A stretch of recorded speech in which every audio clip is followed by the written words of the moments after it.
बिस्मिल्लाहिर्रहमानिर्रहीम। अस्सलाम वालेकुम जी।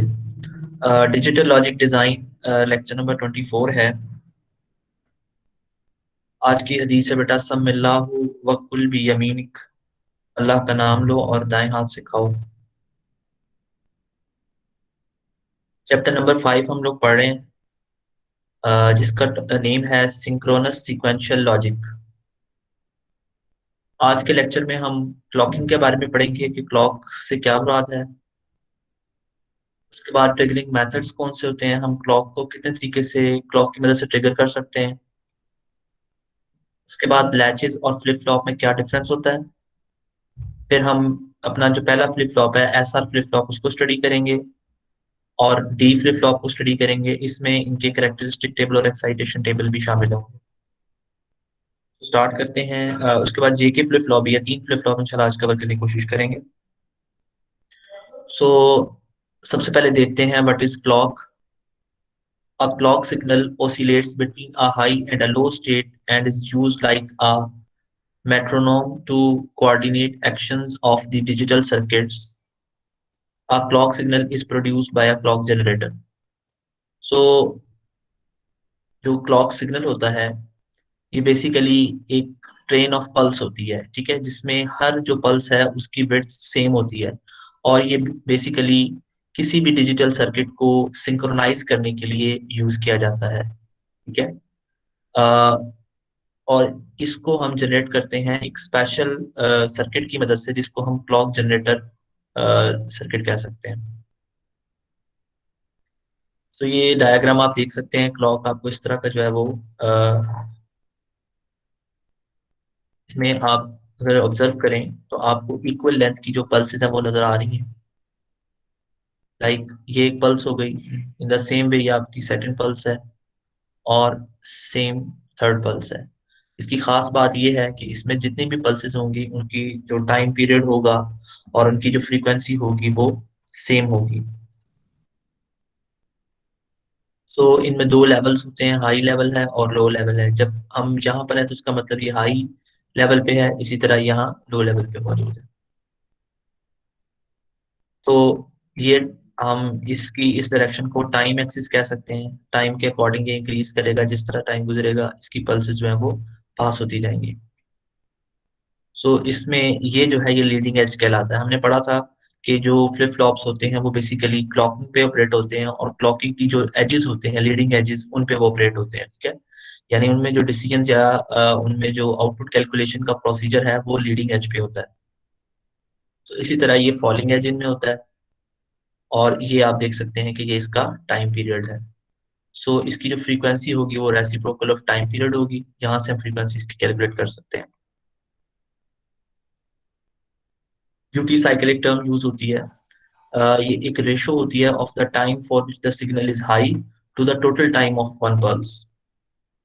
यानी किसी भी आप क्लॉक पल्स का ड्यूटी साइकिल कैलकुलेट करने के लिए क्या करेंगे, जिस ड्यूरेशन के दौरान वो हाई रही है वो ड्यूरेशन डिवाइडेड बाय उसका जो टोटल पल्स टाइम है, यानी उसका कैपिटल टी, इससे डिवाइड करेंगे तो हमारे पास उसकी जो है वो ड्यूटी साइकिल आ जाएगा। तो इसका फार्मूला हम देख सकते हैं कि ड्यूटी साइकिल इस केस में, चूंकि जो जिस दौरान आपकी जो पल्स है क्लॉक है वो हाई रही है वो T/2 है और जो टोटल टाइम है वो T है। सो जब आप दोनों को डिवाइड करेंगे तो आपके पास 0.5 आ जाएगा, यानी 50% ड्यूटी साइकिल होगा। सो ड्यूटी साइकिल वो टाइम होता है जिसमें कोई भी पल्स वर्किंग में रहती है, यानी वो हाई लेवल में रहती है, उसको हम उसका ड्यूटी साइकिल कहते हैं। क्वेश्चन है कोई? सर इसमें टाइम पीरियड क्या है? टी क्या होगा? टी, बेटा टी जो है ये टाइम ऑफ दी पल्स है, यानी आपकी जो पल्स है वो कितनी देर के लिए वो सस्टेन रहती है, यानी उसका जो एक पल्स का टाइम है वो उसका टाइम पीरियड कहलाता है, कैपिटल टी। ठीक है सर। तो आगे बढ़ते हैं। हमने लैचिस को लास्ट टाइम पढ़ा था। ये हम अगर देखें तो ये किसकी जो है वो सिंबॉलिक रिप्रेजेंटेशन है, या आप कह लें कि उसका ब्लॉक डायग्राम है। तो ये बेसिकली डिनोट करती है एसआर लैच को, ठीक है। सो एसआर लैच पे जब हम क्लॉकिंग अप्लाई कर देते हैं तो फिर वो एसआर फ्लिप फ्लॉप में कन्वर्ट हो जाती है। नेक्स्ट है जी ट्रिगरिंग मेथड्स। ट्रिगर कहते हैं कि हम किसी भी सर्किट को ऑपरेट करवाने के लिए जो पल्स देते हैं वो उसकी ट्रिगरिंग कहलाती है। सो ट्रिगरिंग मेथड्स हम दो तरीके से लैचेस को ट्रिगर कर सकते हैं। उसमें एक होता है लेवल ट्रिगरिंग और सेकंड होता है एज ट्रिगरिंग। ठीक है, हमने पढ़ा था कि जो लेवल ट्रिगरिंग है ये किस में होती है, ये लैचेस में होती है। और आज फ्लिप फ्लॉप में। जी, एज ट्रिगरिंग जो है ये बेसिकली फ्लिप फ्लॉप में होती है, क्योंकि फ्लिप फ्लॉप जो है वो बेसिकली उनकी जो रिस्पॉन्स टाइम है वो ज्यादा एफिशिएंट होते हैं एज कम्पेयर टू लैचेस के। सो ये अगर हम लेवल ट्रिगरिंग की बात करें तो वो हाई लेवल पे ट्रिगर, अगर जो आपकी लैचेस हैं वो हाई लेवल पे ट्रिगर करेंगी, जैसे ही हाई लेवल आएगा नेक्स्ट तो वो ट्रिगर करेंगी। इसी तरह जो एज ट्रिगरिंग होगी वो आपके पास आ जाएगी एजिस पे ट्रिगरिंग, यानी जब राइजिंग एज होता है नॉर्मली उस पे आपका फ्लिप फ्लॉप ट्रिगर करता है। सो जैसे ही नेक्स्ट राइजिंग एज आएगा वहां पे ट्रिगरिंग जो है वो स्टार्ट हो जाएगी। तो इसको हम पॉजिटिव एज ट्रिगर भी बोलते हैं और इसको जो ये वाला है इसको हम नेगेटिव एज ट्रिगर कह सकते हैं। सो कम्बिनेशनल सर्किट जो है मैंने देखा था कि उसमें इनपुट हम अप्लाई करते हैं और हमारे पास जो है वो सिंपल आउटपुट आ जाती है। लेकिन जो कम्बिनेशनल जो सिक्वेंशियल सर्किट्स होते हैं उनमें फर्क क्या होता है कि मेमोरी भी होती है, मेमोरी। मेमोरी का एलिमेंट यूज करते हैं और साथ मेमोरी एलिमेंट जो है अगर वो क्लॉकिंग होगा तो वो सिंक्रोनस सीक्वेंशियल सर्किट होंगे, और एसिंक्रोनस कब होंगे, जब क्लॉक नहीं जब हो। सर वो टाइम क्लॉकिंग में होगी। जब हम क्लॉकिंग यूज नहीं करेंगे यानी हम जस्ट लैच यूज करेंगे तो वो एसिंक्रोनस सीक्वेंशियल सर्किट्स बन जाएंगे। तो डिफरेंस बिटवीन लैच और फ्लिप फ्लॉप, इसमें बेसिकली डिफरेंस क्या होता है, सपोज ही हमने लास्ट लास्ट टाइम जो डिस्कस किया था ये हमने जो हमारे पास एस आर लैच थी विद एनेबल इनपुट, अगर आपको याद हो। ठीक है, ये एस आर लैच थी जिसमें एनेबल इनपुट आपको, यानी एनेबल इनपुट साथ गिवन होती है और ये implemented with the NAND gate, ये नैंड से इम्प्लीमेंटेड एस आर लैच है।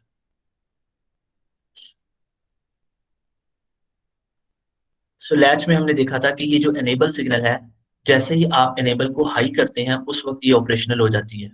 ठीक है, जब आप एनेबल को जीरो करते हैं तो ये मेमोरी यानी जो डाटा को स्टोर रखने में मदद देती है। इसी तरह जब आप दोबारा इसमें एनेबल को हाई करते हैं तो उस टाइम ये दोबारा डाटा को लेने के मतलब डाटा स्टोर करने के मोड में आ जाती है, और जब आप इसको एनेबल को जीरो करते हैं तो ये डाटा को स्टोर करती है, जो प्रीवियस होता है उसको सस्टेन रखती है। ठीक है, रिटेन रखती है डाटा को। सो ये बेसिकली इसमें अगर आप देखें ये जो पल्सेस हैं एनेबल की, ये भी बेसिकली एक जो है वो आपका सिग्नल ही बनता है, लेकिन इसमें ये होता है कि जो आपकी ये स्केयर वेव होती है इसमें आप इसको आप क्लॉक नहीं कह सकते, क्योंकि क्लॉक में हमने कहा था उसमें सारी पल्सेस का जो टाइम ड्यूरेशन है वो सेम होता है। तो अगर यहाँ पे आप ऑब्जर्व करें तो इस क्लॉक पल्स का ड्यूरेशन ये है जबकि नेक्स्ट वाली का डिफरेंट है।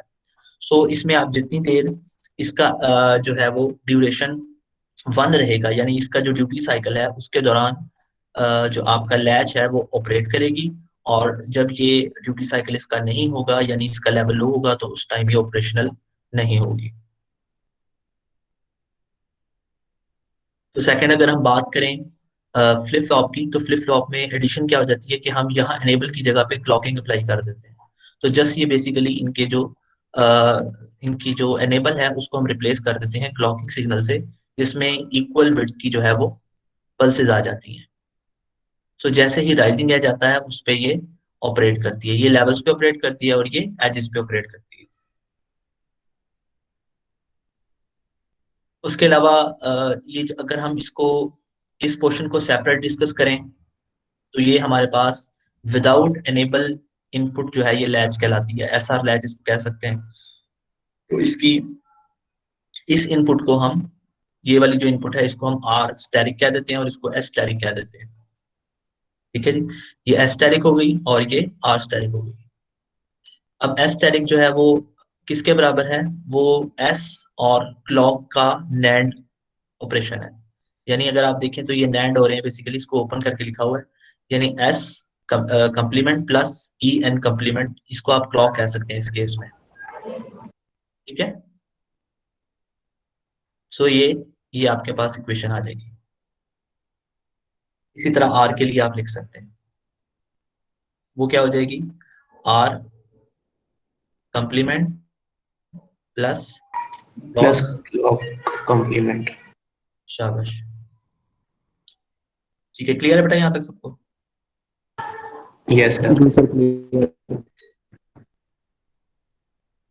सो ये जो है, जब आपके पास इनेबल 1 होता है, ठीक है, वो केस दिखाया हुआ है, और जब आपके पास इनेबल 0 होता है।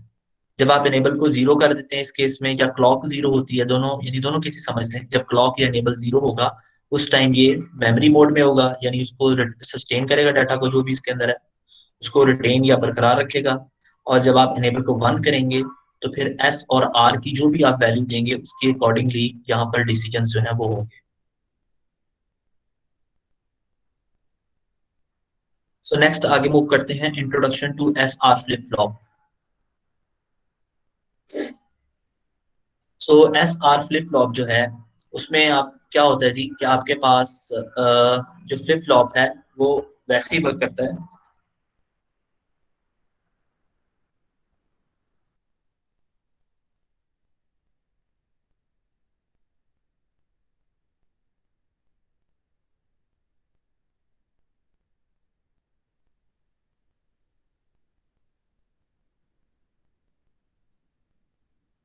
जी बेटा, शो हो रहा है?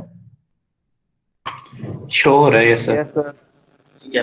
So introduction to S R flip flop अगर हम देखें, तो उसमें क्या होता है जी, हमारे पास जो है, अगर इस पोर्शन को डिस्कस करें तो ये हमारा लैच पोर्शन है, ठीक है। लैच पोर्शन विदाउट एनेबल या विदाउट विदाउट क्लॉकिंग। जब हम इसके साथ ये सर्किटरी अटैच करते हैं क्लॉकिंग वाली, तो ये हमारा कंप्लीट फ्लिप फ्लॉप बन जाता है जब इसमें क्लॉकिंग ऐड करते हैं। सो इसको एस आर फ्लिप फ्लॉप को समझने के लिए जरूरी है कि हमें एस आर लैच का जो ट्रुथ टेबल है वो फिंगर टिप्स पे होना चाहिए विद नैंड गेट। सो उसमें आपको याद है कि जब हमारे पास 0 0 होता था, तो उस केस को हम यूज नहीं करते थे। इस केस को क्या बोलते थे बेटा, जिसमें 0 0 होता है? फॉरबिडन। जी, फॉरबिडन स्टेट बोलते हैं इसको, जिसको हम यूज नहीं करते। इसको फॉरबिडन क्यों बोलते हैं जी? क्योंकि इसमें कॉम्प्लीमेंट वाले आंसर सही नहीं आते, क्यू क्यू कॉम्प्लीमेंट वाले। सर इसकी जो आउटपुट आती है ना वो दोनों की सेम आती है, कॉम्प्लीमेंटेड नहीं होती। शाबाश, एक तो ये इशू होता है कि दोनों जो है ये आउटपुट जो है वो सेम होती हैं, कॉम्प्लीमेंटेड वर्जन नहीं होती। और दूसरा इसमें क्या इशू था?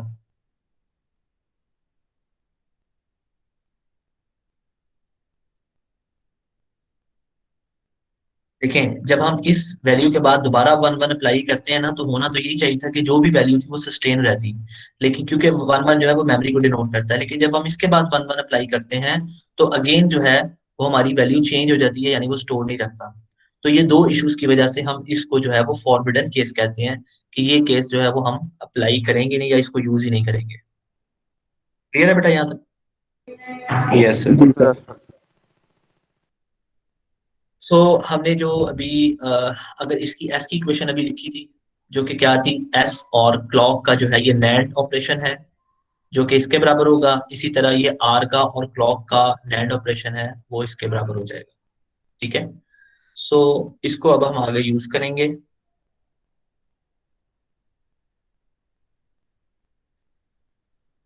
अगर हम इसको पूरे को as a flip flop deal करें, यानी आपको मैंने कहा था कि हमें फ्लिप फ्लॉप को स्टडी करने से पहले लैचेस को पढ़ना जरूरी है। तो अगर ये वाला पोर्शन जो है ये लैच को डिनोट कर रहा है, तो ये टोटल जो पोर्शन है ये आपका किसको डिनोट करेगा? जो बड़ा ब्लॉक है ये किसको डिनोट करेगा?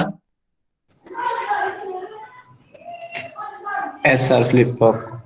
शाबाश, एस आर फ्लिप फ्लॉप को, क्योंकि स्मॉलर जो है वो लैच के लिए है। जैसे उसमें एक क्लॉकिंग सिग्नल ऐड हुआ है, तो ये पूरा फ्लिप फ्लॉप बन गया हमारे फ्लिप पास। फ्लॉप को शो करेगा। सो ये अगेन हमारे पास इक्वेशन है। अच्छा, अब इसमें अगर हम देखें, इसका ट्रुथ टेबल लिखने की कोशिश करें एस आर फ्लिप फ्लॉप का, तो वो कुछ इस तरह से हमारे पास आएगा कि अगर हम क्लॉकिंग को 0 कर देते हैं, जब हम इस क्लॉक को 0 करेंगे, तो नेट में अगर एक भी 0 हो जाए, यहाँ पे 0 इनपुट देंगे, तो आउटपुट क्या हो जाती है? 1। जी, आउटपुट 1 हो जाती है। जैसे ही आउटपुट 1 होती है, इट मीन्स कि आपका ये मेमोरी मोड में चला गया, ठीक है, ये मेमोरी मोड में चला गया। तो इसका मतलब अगर आप क्लॉक 0 कर दें, तो एस और आर डोंट केयर हो जाते हैं, यानी उनकी जो भी वैल्यू होगी, तो आपकी जो आउटपुट है वो आपकी मेमोरी स्टेट में चला जाएगा फ्लिप फ्लॉप। ठीक है।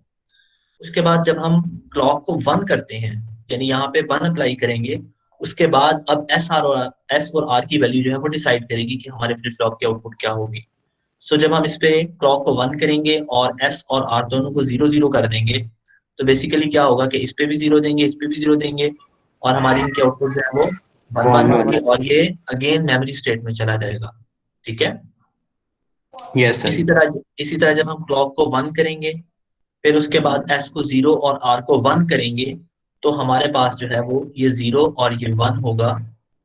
तो सॉरी, जब ये हमारे पास क्लॉक 1 है, ये वाला केस देख रहे हैं हम, क्लॉक हमारे पास 1 है, एस जो है वो 0 है और आर जो है वो 1 है, तो 0 वाला डेफिनेटली 1 हो जाएगा, और यहाँ पे हमारे दूसरा पास 0 हो जाएगा, 0। दूसरा 0 आ जाएगा। ठीक है। जीरो हो जाएगा। जब हम 1 0 को अप्लाई करते हैं एस आर लैच के ऊपर, तो जहाँ विद 0 लैंड वहाँ पे 1 हमारे आएगा पास, जी डेफिनेटली। बिल्कुल, कि वो हमारी 0 हो जाती है और ये 1 हो जाता है। तो यही हमारे पास आंसर आ रहा है कि ये 0 1 हो गए। ठीक है। इसी तरह जब हम इसको क्लॉक को 1 करेंगे और 1 0 अप्लाई करेंगे, तो यहाँ पे 1 0 आ जाएगा, और जब हम क्लॉक को 1 करके एस और आर दोनों को 1 1 देंगे, तो वो फॉरबिडन केस हमारे पास आ जाएगा। क्लियर है बेटा यहाँ तक सबको? जी सर। Yes sir.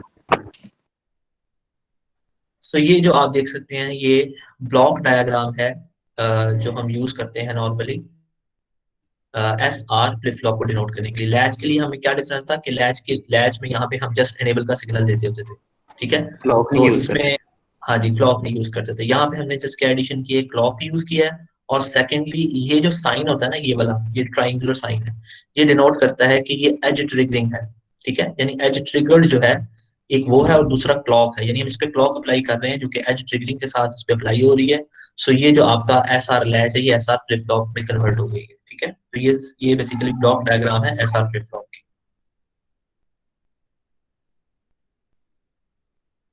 अब आगे हमने दो चीजें पढ़नी है, कैरेक्टरिस्टिक टेबल क्या होता है और एक्साइटेशन टेबल क्या होता है। ये दो चीजें बड़ी इंपॉर्टेंट है। क्यों इंपॉर्टेंट है? क्योंकि आगे चल के जब हम फ्लिप फ्लॉप की कन्वर्जन पढ़ेंगे, यानी हम एक फ्लिप फ्लॉप को दूसरे फ्लिप फ्लॉप में कैसे कन्वर्ट करते हैं, तो वहां पर ये कैरेक्टरिस्टिक टेबल और एक्साइटेशन टेबल जो है, ये वहां पर यूज होंगे। सो कैरेक्टरिस्टिक टेबल जो होता है, ये हम निकाल सकते हैं ट्रुथ टेबल की मदद से। यानी हमें पहले ट्रुथ टेबल पता हो तो हम कैरेक्टरिस्टिक टेबल को फाइंड आउट कर सकते हैं, और अगर हमें कैरेक्टरिस्टिक टेबल का पता चल जाए तो उसकी मदद से हम एक्साइटेशन टेबल निकालते हैं। ठीक है। तो यानी एक्साइटेशन निकालने के लिए हमें ट्रुथ टेबल और कैरेक्टरिस्टिक टेबल से होकर फिर गुजरना होगा। सो ट्रुथ टेबल, अगर जो आपकी एस आर फ्लिप फ्लॉप है, उसका अभी हमने फाइंड आउट किया, तो वो ये इस तरह से आएगा कि अगर ये 0 हो तो ये दोनों डोंट केयर होंगी, तो ये मेमोरी हो जाएगी। अच्छा, इसमें एक चीज देखें कि हम जो आउटपुट है उसको क्यू एन प्लस वन कह रहे हैं। ठीक है। क्यू एन प्लस वन का मतलब है नेक्स्ट स्टेट। ठीक है। यानी आउटपुट की नेक्स्ट स्टेट, और क्यू एन का मतलब है करंट स्टेट। ठीक है। ये करंट स्टेट है, और ये, या प्रेजेंट स्टेट कह लें इसको पी एस, और इसको नेक्स्ट स्टेट एन एस कह लें। ठीक है। सो जब हमारे पास क्लॉक 0 होगी तो एस और आर डोंट केयर होंगी, और जो आउटपुट आएगी वो क्यू एन होगी। क्यू एन का मतलब मेमोरी होगी, यानी जो प्रेजेंट स्टेट थी उसी पे सस्टेन रहेगा, नेक्स्ट स्टेट भी प्रेजेंट स्टेट के बराबर हो जाएगी। ठीक है। ये चीज क्लियर है? मेमोरी स्टेट है इसलिए इसको क्यूएन का है। जी बिल्कुल, इसको Qn का है जो प्रेजेंट स्टेट है, और जो नेक्स्ट स्टेट है वो Qn प्लस वन है। यानी अगर यस आप सर। क्लॉक को 0 कर दें तो Qn जो है वही Qn प्लस वन बन जाएगी। ठीक है। इसी तरह जब आप क्लॉक को 1 करेंगे और यहाँ पे 0 0 अप्लाई करेंगे, अगेन ये Qn जो कि मेमोरी स्टेट को डिनोट कर रही है। जब आप 1 करेंगे तो फिर आपके पास ये 0 और ये 1 होगी, तो Qn नेक्स्ट स्टेट जो है वो आपकी 0 हो जाएगी, और जो उसका कंप्लीमेंट होगा वो 1 हो जाएगा। ठीक है। इसी तरह जब आप क्लॉक को 1 देके यहाँ पे सेट को 1 और रीसेट को 0 करेंगे, तो ये 1 हो जाएगी, उसका कम्प्लीमेंट 0 हो जाएगा। ठीक है। सो हमें कम्प्लीमेंट लिखने की जरूरत नहीं है, हम जस्ट इसकी जो क्यू वाली वैल्यू है उसको ही लेके चलते हैं। सो उसको हम क्यू एन कह देंगे। ठीक है। और जब आप इस पे 1 1 अप्लाई करेंगे तो ये इनवैलिड या फॉरबिडन केस आ जाएगा। अब हम इसकी मदद से बनाएंगे करेक्टरिस्टिक टेबल। ठीक है। तो करेक्टरिस्टिक टेबल में याद रखिए, करेक्टरिस्टिक टेबल के अंदर आपके पास क्यू एन और एस और आर, ये इनपुट्स होती हैं, और जो आउटपुट्स होती हैं वो आपके पास क्यू एन प्लस वन यानी नेक्स्ट स्टेट होती है।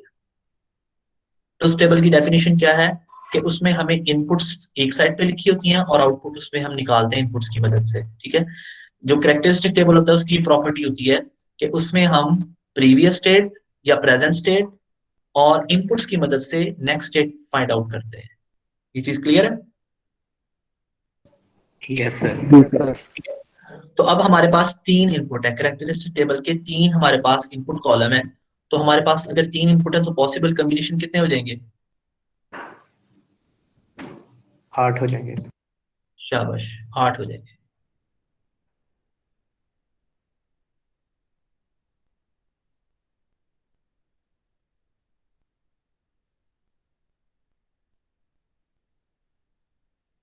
One zero one one zero आएगा यहाँ पे। पर ये मैं आपको डायरेक्टली दिखा देता हूँ, ये आपके पास 8 पॉसिबल कॉम्बिनेशन सारे पूरे हो जाएंगे, ठीक है। सो अब ये वाली वैल्यूज हम कैसे पुट करेंगे Qn+1? तो हम इसी ट्रुथ टेबल को यूज करेंगे और इनको फिल करेंगे। अब देखें, जब हमारे पास 0 0 होता है और प्रीवियस स्टेट 0 हो, यानी अगर S और R 0 0 है और प्रीवियस स्टेट 0 हो, तो वो बेसिकली मेमोरी मोड में होती है। मेमोरी का मतलब है कि Qn+1 Qn के बराबर ही होता है, ठीक है। तो उस केस में आपके पास 0 यहाँ पे भी होगा, यहाँ पे भी आपके पास क्या आ जाएगा? 0 आ जाएगा, ठीक है। इसी तरह जब आप 0 1 अप्लाई करेंगे तो 0 1 के केस में क्या होता है? आपके पास 0 आ जाता है, ठीक है। इसी तरह अगर 1 0 हो तो 1 0 के केस में 1 आ जाता है। 1 1 के केस में क्या होता है? जब आप 1 1 के केस में होता है तो ये इनवैलिड होता है। इनवैलिड का मतलब ये चीज आपकी डोंट केयर हो जाएगी, ठीक है। इसी तरह जब आप इसको 1 1 0 0 करेंगे तो ये बेसिकली आपकी मेमोरी स्टेट है, तो मेमोरी स्टेट में Qn+1 के बराबर होती है, तो दोनों 1 हो जाएंगे। नेक्स्ट जो है आपके पास, अगर ये 0 1 होगा तो ये आपके पास 0 आ जाएगी, 1 0 के केस में ये 1 आ जाएगा, और अगर ये 1 1 होंगे तो ये फॉरबिडन स्टेट यानी डोंट केयर आ जाएगी। ये बेटा समझ आई हमने कैरेक्टरिस्टिक टेबल कैसे फिल किया? Yes sir. इनवैलिड की बारी हमने डोंट केयर कंडीशन लगा दी है जी बिल्कुल, और ये मैम। क्लियर है, चले आगे। यस सर ठीक है। ओके, सो अब हम कैरेक्टरिस्टिक टेबल बना चुके हैं, अब हम कैरेक्टरिस्टिक टेबल की मदद से एक्साइटेशन टेबल बनाएंगे। सो एक्साइटेशन टेबल जो होता है उसकी प्रॉपर्टी क्या होती है? उसमें आप एक साइड पे प्रेजेंट स्टेट लेते हैं और साथ नेक्स्ट स्टेट लेते हैं, और आउटपुट में आप उसकी इनपुट्स लेते हैं कि एस और आर क्या होंगी, ठीक है। ये इसकी डेफिनेशन है। तो आपने तीनों चीजें याद रखनी है कि ट्रुथ टेबल में क्या क्या चीजें इनपुट वाली साइड पे आती हैं और आउटपुट वाली साइड पे, और कैरेक्टरिस्टिक टेबल में क्या होती हैं और एक्साइटेशन टेबल में किस तरह से ये आती है। सो अब हमारे पास यहाँ पे इनपुट वाली साइड पे दो चीजें हैं, तो हमारे पास 4 पॉसिबल कॉम्बिनेशन बनेंगे इसके। सो कैरेक्टरिस्टिक टेबल हमें पता होगा तो हम एक्साइटेशन टेबल जो है वो फाइंड आउट कर सकते हैं। अब हम देखते हैं कि हमने कैरेक्टरिस्टिक टेबल को पहले सिंप्लीफाई कर लेते हैं। ये अभी जो हमने पिछली स्लाइड में कैरेक्टरिस्टिक टेबल से Qn+1 की वैल्यू निकाली थी, तो अब इसके लिए हम के मैप बनाएंगे, यानी कैरेक्टरिस्टिक टेबल जो Qn+1 है, अ, इसमें से Qn+1 के लिए हम के मैप डिजाइन करेंगे और इसकी इक्वेशन लिखेंगे इन टर्म्स ऑफ Qn, S और R की फॉर्म में। तो उसके लिए ये आप देख सकते हैं कि यहाँ पर ट्रुथ टेबल आपको बना नजर आ रहा है। ये कौन सा ट्रुथ टेबल है? 3 वेरिएबल मैप है, ठीक है। सॉरी, के मैप है, 3 वेरिएबल के मैप। सो 3 वेरिएबल के मैप में आप एक साइड पे जो है वो Qn ले लेंगे और दूसरी साइड पे एस आर ले लेंगे, ठीक है। उसके बाद इसको फिल करेंगे जी, फिल करके इसको देख लेंगे तो आपके पास यहाँ पे डोंट केयर आ जाएंगी, ठीक है, ये डोंट केयर हो जाएंगी, और यहाँ पर आपके पास जो है वो 1 आ जाएगा, बाकी सारे 0 हो जाएंगे। तो अब हम इसकी जब पेयरिंग करेंगे तो पेयरिंग की भी हुई है, एक आपका क्वाड बन जाएगा ये, और ये आपका डुअल आ जाएगा, ठीक है। सो इन दोनों को जब आप इक्वेशन इनके लिए लिखेंगे तो आपके पास Qn+1 की इक्वेशन आ जाएगी S प्लस Qn R बार, ठीक है बेटा, निकल आएगी। यस सर यही निकली है। ठीक है, शाबाश। सो ये हमारे पास कैरेक्टरिस्टिक टेबल की जो है वो इक्वेशंस आ गई हैं। अब हम इसी कैरेक्टरिस्टिक टेबल को यूज करेंगे to find out the excitation table. तो एक्साइटेशन टेबल में आपको बताया था कि आपके पास जो है वो प्रेजेंट स्टेट और नेक्स्ट स्टेट आपकी लेफ्ट साइड पे आ जाती हैं, और जो इनपुट्स हैं वो आपकी राइट साइड पे आती हैं। यानी हम इनपुट फाइंड आउट करते हैं with the help of present state and next state. So हमारे पास चूंकि दो यहाँ पे कॉम्बिनेशन है, तो दो हमारे पास वैल्यूज हैं, तो चार पॉसिबल कॉम्बिनेशन उनके हमारे पास आ जाएंगे, 0 0 0 1 1 0 और 1 1। अब हम इसको फिल कैसे करेंगे, ये थोड़ा सा इंटरेस्टिंग है, ये समझने वाली चीजें जरा गौर से समझनी है आपने, ठीक है। सो हम एस आर और आर को कैसे फिल करेंगे, with the help of Q N और क्यू एन प्लस वन। हम अगेन वापस जाएंगे कैरेक्टरिस्टिक टेबल पे और उस पे देखेंगे कि जब क्यू एन जीरो और Q N plus one zero होता है, तो उस वक्त एस और आर क्या क्या थे। तो अगर आप देखें तो ये वो दो कंडीशन हैं जिसमें क्यू एन इधर भी जीरो था और क्यू एन प्लस वन भी जीरो था, ठीक है। इन दोनों केसेस में अगर आप ऑब्जर्व करें तो आपके पास ये 0 0 है। अब यहाँ पे आपके पास ये 0 होता है और ये भी चीज 0 होती है। यहाँ पे ये 0 है और ये 1 है, इसका मतलब इन दोनों केसेस में s तो 0 ही है, तो इसलिए s को हम 0 लिख देंगे, ठीक है। जबकि आपके पास जो r है ये 0 भी है और 1 भी है, इसका मतलब 0 और 1 का मतलब है कि ये डोंट केयर हो जाएगा, यानी 0 भी हो सकता है और 1 भी हो सकता है, ठीक है। तो इस तरह से हम ये पहली रो फिल कर लेंगे। फिर नेक्स्ट रो के लिए हम क्या करेंगे, ये 0 और ये 1, हम देखेंगे कि 0 और 1 कहाँ पे है, तो ये वाला यहाँ पर 0 होगा, क्यू एन और क्यू एन प्लस वन 1 यहाँ पे होगा। तो उस केस में अगर आप देखें तो आपके पास एस और आर 1 0 बनते हैं, तो 1 0 आपके पास यहाँ पे भी आ जाएगा, ठीक है। उसके बाद Q N plus Q N और क्यू एन प्लस वन जो है, ये 1 0 वाला कॉलम देखेंगे कि 1 0 कहाँ पे है। तो 1 0 के लिए अगर आप ऑब्जर्व करें, ये आपके पास 1 है और ये आपके पास 0 है, ठीक है। और यहाँ पे आपके पास एस आर जो है वो 0 1 आएंगे, तो यहाँ पर भी आप 0 1 लिख देंगे, क्लियर है। उसके बाद हम क्या करेंगे, क्यू एन और क्यू एन प्लस वन को वो केस देखेंगे जिसमें दोनों 1 1 होते हैं।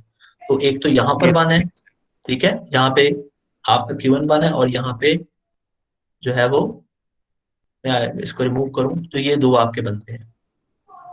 एस डोंट केयर कंडीशन में आ जाएगा और आर शाबाश, 0 आ जाएगा। जीरो आ जाएगा। बिल्कुल, क्योंकि आपके एस जो है वो डोंट केयर हो जाएंगे और आर जो है वो 0 हो जाएंगे। 0 तो हो ये जाएगा सर। आपका, जी ये आपका कंप्लीट हो गया कैरेक्टरिस्टिक टेबल से एक्साइटेशन टेबल।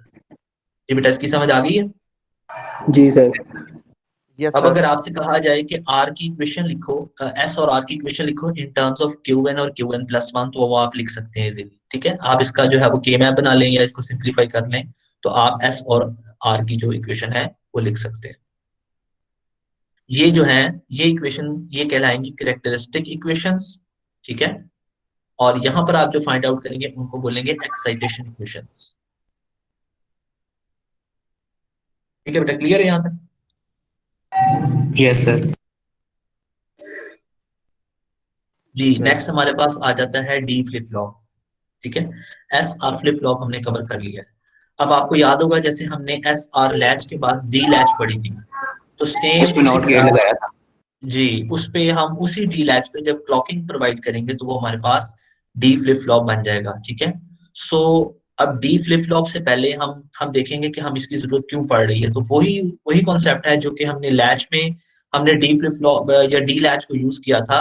किस वजह से, क्योंकि एस आर लैच के अंदर हमारे पास जो है वो फॉरबिडन केसेस आ रहे थे, ठीक है। तो फॉरबिडन केसेस को ओवरकम करने के लिए हमने डी लैच जो है वो इंट्रोड्यूस करवाई। सो इसी वजन पे हमने डी फ्लिप फ्लॉप बनाया है, क्योंकि एस आर फ्लिप फ्लॉप में हमारे पास फॉरबिडन केसेस आ रहे थे।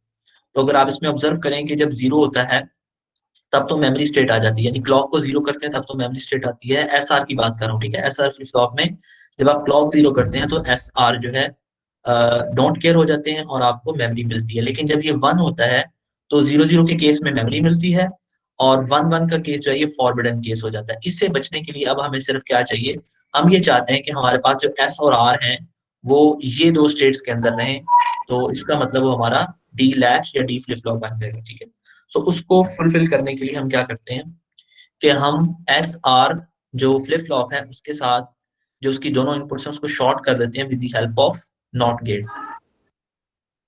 तो उस केस में हमारे पास जो है ब्लॉक डायग्राम वो ये बन जाती है, ठीक है। ये हमारे पास डी फ्लिप फ्लॉप कहलाएगा। फ्लिप फ्लॉप कैसे पता चला, क्योंकि यहाँ पे ये ट्रिगरिंग शो हो रही है और ये क्लॉक है, ठीक है। ये क्लॉक है और यहाँ पर ट्रिगर मेथड लगा हुआ है, यानी ट्रिगरिंग का सिंबल है, तो इट मीन्स कि ये आपके पास डी फ्लिप फ्लॉप की ब्लॉक डायग्राम आ गई। सो अब हम इसके लिए ट्रुथ टेबल जो है वो लिखेंगे कि डी फ्लिप फ्लॉप का ट्रुथ टेबल जो है वो कैसे लिख सकते हैं। सो एक साइड पे हमारे पास क्लॉक है, साथ डी है, और ये अगर 0 है तो डी डोंट केयर है तो ये मेमोरी हो जाएगा, ठीक है। और जब आप क्लॉक को 1 करके डी को 0 करेंगे तो आपके पास क्यू एन प्लस वन भी 0 आ जाएगा, और जब आप क्लॉक को बंद करेंगे और डी को बंद करेंगे तो आपके पास Qn+1 1 हो जाएगा। जी बेटा क्लियर है यहाँ तक?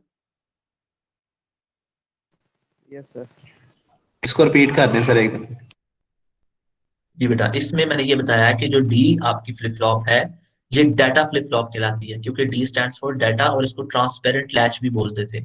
तो उसी चीज को डी लैच के साथ जस्ट हमने क्लॉकिंग सिंबल इंट्रोड्यूस करवाया है, तो ये डी फ्लिप फ्लॉप बन गया है। इसका फंक्शन क्या है?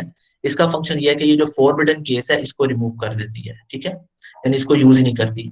तो हम वो कैसे अचीव कर सकते हैं? वो हम एस और आर दोनों को शॉर्ट करते हैं with the help of not gate. जब हम इसको नॉट गेट की मदद से शॉर्ट करते हैं तो डी जब अगर हम 1 देंगे तो यहाँ पे 1 होगा और नीचे 0 हो जाएगा। तो ये हो ही नहीं सकता कि दोनों टाइम ये 1 1 अप्लाई हो इस पे, ठीक है। सो मेमोरी केस के लिए हम क्या करेंगे? जस्ट क्लॉक को 0 करेंगे, डी को डोंट केयर करेंगे तो हमारे पास मेमोरी स्टेट आ जाएगी। और जब हम क्लॉक को 1 करके डी की जो भी वैल्यू देंगे वही Qn+1 की वैल्यू आ जाएगी। ठीक है सर। तो आगे इसके जो करेक्टरिस्टिक टेबल, एक्साइटेशन टेबल हैं उन पे देख लेते हैं। जो हमारे पास ट्रुथ टेबल है वो इस तरह बनेगा कि क्लॉक है और अगर क्लॉक 0 हो ये डोंट केयर होगा तो ये Qn यानी मेमोरी स्टेट, अगर ये 1 है तो ये 0 है तो यहाँ पे भी 0 आ जाएगा, 1 है तो ये 1 है तो ये भी 1 हो जाएगा, ठीक है। अब हम जब इसे करेक्टरिस्टिक टेबल बनाएंगे तो हमें पता है कि करेक्टरिस्टिक टेबल में इनपुट और जो प्रेजेंट स्टेट है वो होती है और नेक्स्ट स्टेट जो है वो आउटपुट के तौर पे आती है। तो इसको हम कैसे फिल करेंगे? हम 4 पॉसिबल कम्बिनेशन उसी तरह बना लेंगे, फिर उन चारों पॉसिबल कम्बिनेशन के लिए फिल करेंगे with the help of truth table. तो हम देखते हैं कि जब डी हमारे पास 0 होता है और Qn, देखिए डी 0 है तो इसका मतलब है कि ये एज इट इज 0 ही आ जाएगा, ठीक है, Qn+1। और अगर ये 1 है तो ये 1 आ जाएगा, ठीक है, और अगर ये 0 है तो ये 0 आ जाएगा, और अगर ये 1 है तो ये 1 आ जाएगा, ठीक है। क्योंकि ये डाटा आपके पास फ्लिप फ्लॉप होता है, जो डाटा आप देते हैं वही आपकी आउटपुट आ जाती है, बशर्ते कि आपकी क्लॉक 1 होनी चाहिए, ठीक है। सो इसमें जब आप इक्वेशन लिखेंगे तो आप देख सकते हैं Qn+1 जो है वो इक्वल टू डी हो जाएगा। जी बेटा यहाँ तक क्लियर है सबको? Yes sir. तो जी इसका सर। एक्साइटेशन टेबल बनाने के लिए हम इनपुट वाली साइड पे प्रेजेंट स्टेट और नेक्स्ट स्टेट ले लेंगे, और साथ दूसरी साइड पे आपके पास जो है वो आउट इनपुट यानी डी आ जाएगी। तो उसके भी 4 पॉसिबल कॉम्बिनेशन बना के अब हम देखेंगे कि इसको हम कैसे फिट करेंगे। तो आप देखें कि जब आपके पास Qn जो है वो 0 और Qn+1 भी 0 होती है तो उस टाइम डी क्या होता है आपके पास? तो ये वो डी केस है 0 जिसमें दोनों 0 0 है, शाबाश, डी 0 आ जाएगा, ठीक है। इसी तरह हम ये देखेंगे कि जब ये 0 1 होता है तो वो कौन सा तो केस वन है? जी ये वाला 1 होगा। फिर 1 0 के केस में कहाँ पे आएगा? ये 1 है और ये 0 है तो ये 0 आ 0 जाएगा, आ जाएगा। ठीक है? इसी तरह ये वन आप सारा टेबल आएगा। तो इसमें भी सेम वही इक्वेशन बनेगी, क्योंकि Qn+1 भी डी के बराबर था। जब आप डी की इक्वेशन लिखेंगे इन टर्म्स ऑफ इनपुट्स तो वो भी किसके बराबर आ जाएगी? Q(n+1) के बराबर आ जाएगी, ठीक है बेटा। ये इसकी एक्साइटेशन इक्वेशन हो जाएगी और ये इसकी कैरेक्टरिस्टिक इक्वेशन हो जाएगी। ये बेटा यहाँ तक क्लियर है सबको? Yes yes sir. सर। तो ये हमारा डी जो फ्लिप फ्लॉप था वो भी कवर हो गया। अब हम आते हैं जे के फ्लिप फ्लॉप पे। जे के फ्लिप फ्लॉप क्या होता है? सबसे पहले हम ये देखेंगे कि हमें जे के की जरूरत क्यों पड़ी है, ठीक है। तो उसके लिए हम ये देखते हैं कि हमें पता है कि हम यहाँ पर जब हमारे पास एस आर फ्लिप फ्लॉप की अगर बात करें तो उसमें जब क्लॉक 0 होती है तो मेमोरी स्टेट आती है, क्लॉक जब 1 होती है और एस और आर 0 0 होते हैं तो मेमोरी स्टेट होती है, और अगर क्लॉक 1 होने के साथ एस और आर 0 1 होते हैं तो यहाँ 0 आ जाता है, 1 0 के साथ यहाँ 1 आता है। लेकिन ये जो 1 1 होता है तो इसमें जो है ये नॉट यूज या फॉरबिडन केस आ जाता है, ठीक है। तो इस फॉरबिडन केस को ओवरकम करने के लिए हमने क्या यूज किया था? D flip flop. लेकिन उसमें अगर आप ऑब्जर्व करें तो उसमें हमने ये किया था कि हमने सिरे से ही ये केस खत्म कर दिया था, ठीक है। तो क्या कोई ऐसा तरीका है कि हम ये केस यूज भी करें, ठीक है, ये केस को 1 1 वाले केस को यूज भी करें और साथ में हम उस फ्लिप फ्लॉप को जो है यानी डी वाला केस में तो हम ये होता है ना इसको सिरे से ही खत्म कर देते हैं फॉरबिडन केस को, तो हम इसको यूज भी करें और इसकी आउटपुट भी ऐसी ना आए जो कि एस आर फ्लिप फ्लॉप के केस में हो रहा था कि उसकी जो क्यू और क्यू कंप्लीमेंट है वो जो है वो सेम आ जाते हैं, ठीक है। और दूसरा, जब उसके बाद मेमोरी स्टेट पे लेके जाते हैं तो फिर आपकी मेमोरी भी लॉस हो जाती है। तो उन दोनों केसेस से बचने के लिए हमने JK फ्लिप फ्लॉप डिजाइन किया है। यहाँ तक समझ आ गई कि JK हमने क्यों बनाया है? Yes sir. ठीक है, यानी हम इस स्टेट को यूज भी करें और साथ उसकी आउटपुट को भी प्रॉपरली बना सकें, जैसा कि बाकी आउटपुट्स में होता है कि क्यू और क्यू कॉम्प्लीमेंट एक दूसरे का रियली कॉम्प्लीमेंट हो। तो उस मकसद के लिए हम क्या करेंगे, हम यूज करेंगे एस के जो हमारा SR फ्लिप फ्लॉप है उसी को यूज करेंगे और उसमें चेंजेस करेंगे।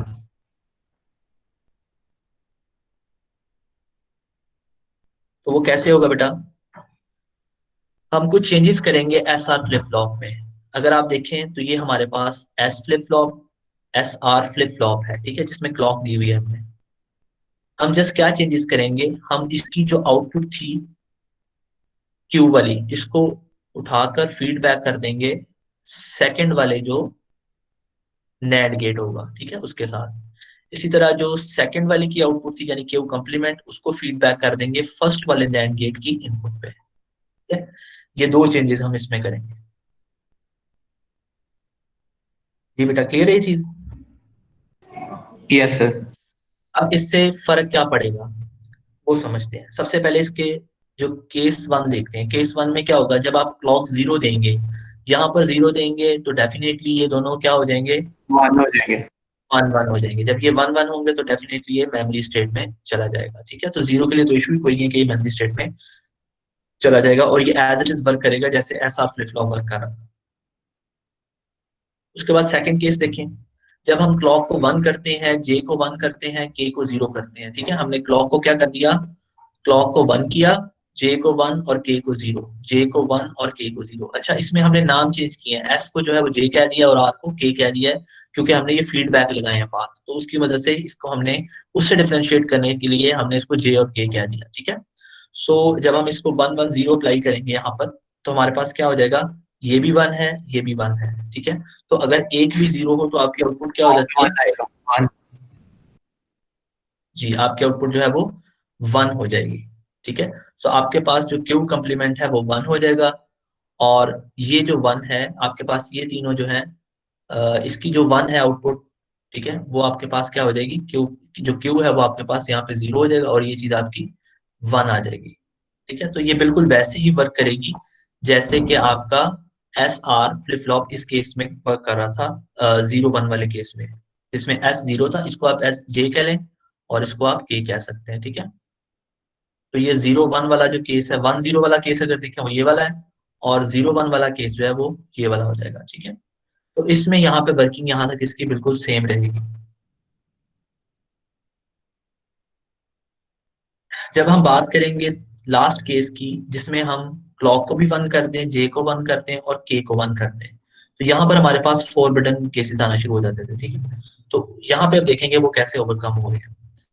अब आप फर्ज कर लें कि हमने Q को जो है वो इनिशियली जीरो ले लिया और Q कम्प्लीमेंट को वन ले लिया। ठीक है, ये हम इनिशियली लेट कर लेते हैं इसको समझने के लिए। तो Q को हमने जीरो ले लिया इनिशियली और Q कम्प्लीमेंट जो है इसको वन ले लिया और उसके बाद J को हमने वन कर दिया, K को भी वन कर दिया और क्लॉक भी हमारी वन है। ठीक है, सो अब मुझे बताएं जरा, यहाँ पर हमारे पास क्या आ जाएगा, ये भी वन आ ये जाएगा वाले का ये वाले का जी, आ जाएगा यहाँ पे हमारे जीरो हो पास, जाएगा। वन आएगा, बाकी दोनों जीरो, बाकी जीरो हो ठीक है जाएगा। जी, और सेकंड फ्लिप फ्लॉप पे यहाँ पे वन आ रहा है और ये आपके पास फीडबैक होके जीरो आ रहा है, तो ये जीरो वाला जीरो वन हो आएगा। जाएगा। ठीक है, सो जब आप जीरो और वन अप्लाई करेंगे तो क्या हो जाएगा यहाँ पे आउटपुट, जी बेटा जब आप यहाँ पे बताएं जरा, जब यहाँ S और R पे जीरो देते थे तो यहाँ पर वन हो जाता था और यहाँ पे जीरो हो जाता था, जीरो। याद है कि नहीं? Yes sir. यानी इस जीरो और वन ने इसको चेंज कर दिया, इसके आउटपुट को। अब नई आउटपुट जो आ गई है वो वन और जीरो हो गई। क्लियर है ये चीज? Yes sir. Yes sir. अब दोबारा दोबारा जब ये वन जीरो जाके इधर अप्लाई होगा तो ये जो जीरो था ये चीज आपकी जीरो हो जाएगी। ठीक है अब जे वन हो जाएगा। जी, और यहाँ पे आपके पास वन आ जाएगा, तो ये आपके के पास जीरो टर्म जीरो हो जाएगी और ये वन हो जाएगी। ठीक है, ये जीरो हो जाएगी और ये वन हो जाएगा। और जीरो जब ये वाली वन आउटपुट जीरो वन। आप अप्लाई करेंगे तो ये जीरो हो, तो यानी यहाँ इसके पे आगे जो जीरो अगली आउटपुट है वो जीरो हो जाएगी और यहाँ पे वन आ जाएगा। वन आ ठीक जाएगा। है, उसके बाद आप अगला साइकिल जिस तरह अप्लाई करते जाएंगे ये टोगल करती जाएगी, क्या करेगी, टोगलिंग स्टार्ट हो जाएगी, यानी 1 से 0, 0 से 1, 1 से 0, 0 से 1, ठीक है। तो क्यू जो है वो आपकी टोगल स्टेट में चली जाएगी, यानी कि 0, जब आपका क्यू 0 होगा तो क्यू कम्प्लीमेंट 1 होगा, फिर उसके बाद ये 1 हो जाएगा, ये 0 हो जाएगा, ये 0 होगा तो ये 1 होगा, ये 1 होगा तो ये 0 हो जाएगा, and so on so fourth. ठीक है जी, यहाँ तक क्लियर हो गया। Yes sir. Yes sir. तो इसके जो करेक्टरिस्टिक टेबल, अच्छा इसमें ये जो चीज आपको बताइए ना, ये बहुत इंपॉर्टेंट है, ये जो टोगलिंग स्टेट है ना, ये इसका पर्पस क्या होता है और इसको हम कैसे, इसका नुकसान क्या है और इसका जो है वो फायदा क्या है, या इसको हम कैसे खत्म करेंगे, ये हम नेक्स्ट लेक्चर में देखेंगे। ये आपने ध्यान में रखना है कि इसका जो जे के फ्लिप फ्लॉप है, इसका जो टॉगल केस है, ठीक है, इसको कैसे हम डील करते हैं। ठीक लेकिन है। इसमें हमें ये फायदा हो गया कि ये जो 1 1 हम दे रहे थे, उसमें जो नॉट यूज्ड या हमारी फॉरबिडन स्टेट थी, वो रिप्लेस हो गई है टॉगल स्टेट के साथ। क्लियर है यहाँ तक? Yes sir. जी सर। ओके, सो नेक्स्ट हम इनके कैरेक्टरिस्टिक टेबल और एक्साइटेशन टेबल बनाएंगे with the help of truth table. तो उसके लिए हमें सबसे पहले ट्रुथ टेबल चाहिए। तो हम ये देखेंगे कि जब हमारे पास क्लॉक 0 होता है तो जे और के बिल्कुल एस आर की तरह ही वर्क करते हैं, यानी ये मेमोरी स्टेट देता है। जब इसको बंद करते हैं और ये 0 0 करते हैं तो अगेन मेमोरी स्टेट है। फिर जब हम इसको क्लॉक को बंद करके इसको 0 1 देते हैं तो हमारे पास यहाँ पे 0 और यहाँ 1 0 पे 1 आता है, क्योंकि सेम यहाँ तक वर्किंग उसकी एस आर वर्क है, ठीक है। लास्ट लेकिन पॉइंट जब आप चेंज होना यहाँ था। पे, जी बिल्कुल, जब आप इस पे 1 और यहाँ पे 1 1 अप्लाई करते हैं तो आपके पास क्यू एन का कंप्लीमेंट आ जाता है, ठीक है। यहाँ पे क्यू एन का मतलब मेमोरी था और यहाँ पे था कि क्यू एन का, यानी जो प्रीवियस स्टेट थी, जो प्रेजेंट स्टेट थी, नेक्स्ट स्टेट उसका कंप्लीमेंटेड वर्जन होगी, ठीक है। सो क्यू एन कंप्लीमेंट आ जाएगा, इसको हम टॉगलिंग स्टेट बोलते हैं। तो इसका करेक्टरिस्टिक टेबल अगेन वैसे ही बनाएंगे कि हम क्यू एन जे और के जो है वो हम इनपुट के तौर पे लेंगे और क्यू एन प्लस वन जो है ये आउटपुट के तौर पे लेंगे। उसके बाद इसके सारे पॉसिबल कम्बिनेशन बना लेंगे 8 तक, और फिर इसको देखेंगे कि ये क्यू एन प्लस वन क्या होती है। तो उसके लिए हम क्या करेंगे, देखेंगे जे और के जब 0 0 होते हैं तो 0 0 में मेमोरी आ जाती है, तो ये एज इट इज 0 आ जाएगा, ठीक है। इसी तरह जब ये 0 1 होता है तो यहाँ पे क्या आ जाता है, जे और के जब 0 1 होते हैं तो आपकी आउटपुट 0 आ जाती है, ठीक है, तो ये आउटपुट 0 हो जाएगी। इसी तरह 1 0 के केस में 1 हो जाएगी। ये वाला केस इंटरेस्टिंग है, देखिए यहाँ पे हमने 1 1 दिया तो वहां पे हमारे डोंट केयर आ गई थी, अगर आपको याद हो। एस आर के केस में यहाँ पर आपको डोंट केयर मिलता था क्योंकि हम उसको फॉरबिडन केस कहते थे, याद है बेटा? Yes sir. जी, तो इस केस में क्या करेंगे यस हम, सर। टॉगल टॉगल करेंगे, यानी अगर हमारी प्रेजेंट स्टेट 0 थी तो नेक्स्ट स्टेट जो है वो 1 हो जाएगी टॉगल होके, ठीक है। इसी तरह फिर जब 0 0 देंगे तो ये 1 हो जाएगा, जो कि मेमोरी स्टेट है, जो भी आपका क्यू एन होगा। और 0 1 के केस में 0 आता है, 1 0 के केस में 1 आ जाता है। और जब 1 1 होगा तो अगेन वो टॉगल करेगी, इस वाली स्टेट को 1 को 0 कर देगी। ठीक है बेटा, क्लियर है ये चीज? जी सर। तो अब हम इसकी इक्वेशंस लिख सकते हैं, हाँ। Q half an plus portion के वन। बाद, हाफ पोर्शन के बाद जो किया है 1 1 शुरू हो गया जहाँ पे क्यू एन, वहां से बताना एक दफा। ये वाली स्टेट से। Yes sir. जी, यहाँ पे बेटा देखिए ना, आप जब 1 1 आया, चूंकि ये एस आर नहीं है, एस आर में तो यहाँ पे फॉरबिडन होता था और यहाँ पे हम डोंट केयर लगा देते थे, ठीक है। लेकिन यहाँ पर चूंकि हमारे पास जेके है और उसी जेके में हमने उस जो फॉरबिडन स्टेट है उसको ओवरकम किया है by giving the feedback path, ठीक है। हमने जो उसकी आउटपुट थी उसको फीडबैक कर दिया, तो उससे हमें फायदा क्या हुआ कि वो तो हमें ये टॉगल जो कर 1 1 देगी। स्टेट थी वो टॉगल कर दी। तो हम देखेंगे कि हमारी प्रेजेंट स्टेट कौन सी है, तो वो 0 थी, यानी उस वक्त हमारी जो प्रेजेंट स्टेट है वो 0 है, तो नेक्स्ट स्टेट डेफिनेटली उसका टॉगल स्टेट होगी, चूंकि 1 1 1 इंडिकेट, आएगी, ठीक तो ये 1 हो जाएगी, ठीक है। उसके ये 3 केस तो एज इट इज रहेंगे। ये चौथे केस में फिर फर्क पड़ेगा जब ये 1 1 आएंगे, तो 1 1 में फिर ये 1 को टॉगल करके 0 कर देंगे। जी बेटा, क्लियर? है। ठीक है। Yes sir, thank you sir. जी सर। ओके, सो अब हम देखते हैं कि ये जो क्यू एन प्लस वन है, इसकी इक्वेशन या कैरेक्टरिस्टिक इक्वेशन कैसे लिखी जा सकती है। तो बेटा जरा लिखें, सारे कोशिश करें, बताएं जरा, लिख के ना मुझे बताएं अभी क्या आएगा।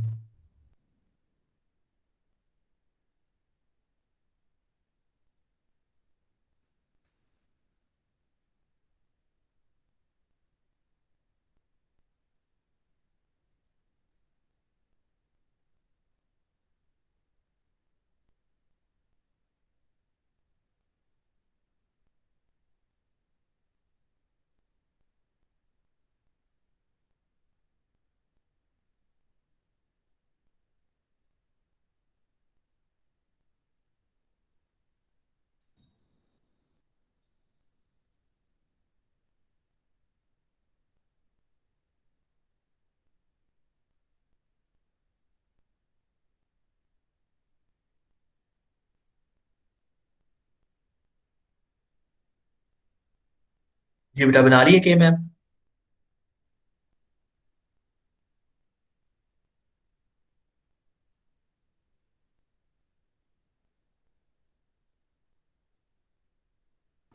के मैप बनाने का एक्साइटेशन टेबल बनाना है इसका। बेटा एक्साइटेशन नहीं बनाना, इसकी इक्वेशन लिखें, जो ओके करेक्टरिस्टिक सर। इक्वेशन है वो लिखनी है Qn प्लस 1 की by okay using the sir. Characteristic table. बेटा किसी बच्चे ने लिखी है अभी तक?